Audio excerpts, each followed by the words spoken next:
যা চাই সব যদি দুনিয়াতেই পাওয়া যেত তাহলে এটা দুনিয়া না, জান্নাত হয়ে যেত।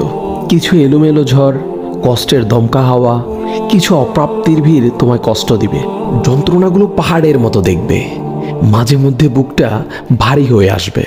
তবে কখনোই হতাশ হইও না, ভেঙে পড়ো না, কারণ এটাই দুনিয়া। এখানে সব চাওয়া পূরণ হবার নয়। মন যা চায় তাই যদি পেতে চাও তবে অবশ্যই তোমায় জান্নাতে যেতে হবে। সেখানে তোমায় আর কোনো কষ্টই ছুতে পারবে না। এই যে ছোটোখাটো কষ্টগুলো তোমায় আঘাত করে, এগুলো মূলত তোমায় জান্নাতের নিকটবর্তী করে এবং আল্লাহর সন্তুষ্টির দিকে দ্রুত গতিতে নিয়ে যায়।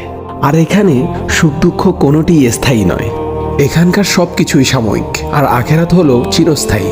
সেখানকার সুখ দুঃখ চিরস্থায়ী। ক্ষণস্থায়ী কষ্টগুলোর ব্যাপারে অত চিন্তা করে কি লাভ? আল্লাহ সুবহানাহু ওয়া তাআলা বলেন, জান্নাতে তোমাদের জন্য তোমাদের মন যা চাই তাই আছে। তোমরা যে জিনিসের আকাঙ্ক্ষা করো তোমাদের জন্য সেখানে তাই আছে। সূরা ফুসসিলাত আয়াত নাম্বার 31। তাই স্বপ্নগুলো আখিরাতের জন্য বাঁচিয়ে রাখো। হতাশ হয়ে নিজেই নিজের উপর জুলুম করো না।